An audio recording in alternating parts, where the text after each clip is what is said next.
السلام عليكم إخواني أخواتي الكرام، معكم الأستاذ السلاوي دائما في إطار البحث عن العملات والنقود النادرة والقيمة. الإخوان، الحديث ديالنا اليوم على عملة 20 درهم بنك المغرب، إصدار سنة 2005 موافق 1426 هجرية للملك محمد السادس نصره الله. هذه كانت أول ورقة من فئة 20 درهم للملك محمد السادس نصره الله. الإخوان، هذه العملة فيها واحد 3 الإصدارات مطلوبين وكيبحثوا عليهم العديد من المهتمين، وكذلك بالمواقع الخاصة ببيع النقود. الإخوان، نبدأ معكم الإصدار الأول. المطلوب هو العملة بحال هذه تماما. الإخوان، أنا قدرت نصادف هذه العملة وكيبحثوا عليها العديد من المهتمين والعديد من الهواة كيبحثوا على بحال هذه العملة. أنا غنوريكم السر ديالها. الإخوان، هنا في المكان ديال التواريخ الميلادي والهجري كما كتشاهدوا إخواني، لا توجد نقطة أو لا يوجد فاصل. إذن هذه العملة المطلوبة من هذه الفئة ديال 20 درهم هي اللي ما فيهاش النقطة أو لا ما فيهاش الفاصل. أما العملة اللي فيها نقطة أو لا فيها فاصل فهي عملة عادية تساوي 20 درهم ومازال بالتداول، وبالأسواق العالمية لا تتعدى 5 دولارات أو 5 أورو. أما هذه العملة اللي عندي الإخوان راه ما فيهاش النقطة أو لا ما فيهاش الفاصل. وحتى بالنسبة للمهتمين اللي كيشريو بحال هذا النوع ديال العملات، بغيتي تشري هذه العملة تواصل معايا نبيعها لك أخي أو أختي.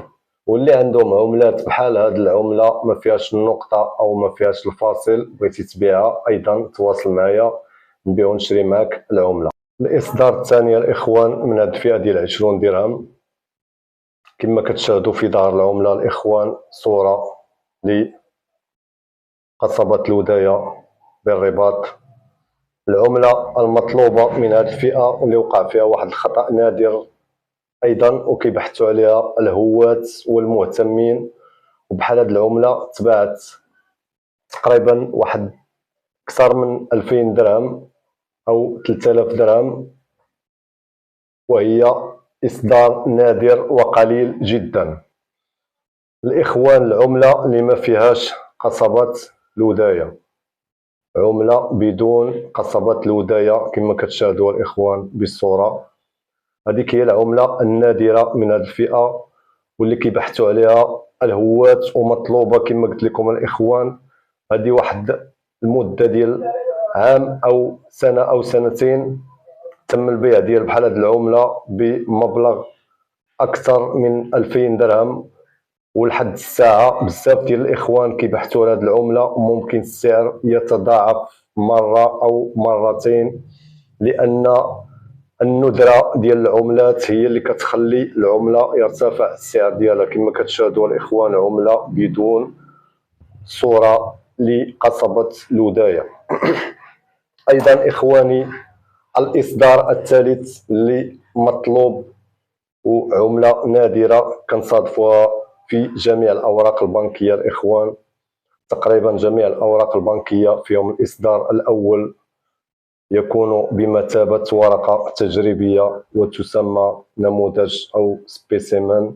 كيف ما كتشاهدوا الإخوان بالصورة بحال هذه العملة، الرقم التسلسلي ديالها خوتي كله أصفار. هذه كتكون عملة واحدة فقط، لا يمكن أن نصادف عملتين أو 3 عملات بنفس الرقم التسلسلي. الإخوان، بحال هذه العملة راه نادرة ونادرة جدا، ومش ما تيقوش أي واحد كيقول لكم لا حكا راه ممكن تصادفها. نادرة ونادرة جدا بحال هذه العملات، ما كيخرجوش أصلا للتداول. كيتباعوا في مزادات، كيتباعوا في من مواقع التابعة لبنك المغرب، وتباع بحال هذه العملات بمئات الدولارات ومبالغ مرتفعة ومرتفعة جدا، وكاين الإخوان كيشريهم كيعاودوا فيهم البيع. كيف ما كتشاهدوا خوتي سبيسيمان أو نموذج، أي ورقة عملة بنكية نصادف بها العملة الأولى تسمى سبيسيمن أو نموذج وكتباع بمبالغ خيالية. بالنسبة للسر اللي قلت لكم اخوتي ديال التواريخ، ممكن تصادف عملة بحال هذه كما أنا صادفتها، ما فيهاش التواريخ الميلادي والهجري، ما فيهاش ديك الشرطة. ولا كانت اخوتي العملة في حالة جيدة دائما السعر ديالها يرتفع بالمقارنة مع عملات أخرى من نفس الفئة. الإصدار الثاني اللي ممكن تصادفو هو الإصدار اللي مفيهاش هاد الصورة ديال قصبة لودايا. أما الإصدار ديال سبيسيمن الإخوان والنموذج فهي عملة نادرة ونادرة جدا. إخواني، كنتمنى هاد المعلومات تكون كافية ومفيدة، وبارطاجيو معنا الفيديو وشاركوه مع الأصدقاء ديالكم.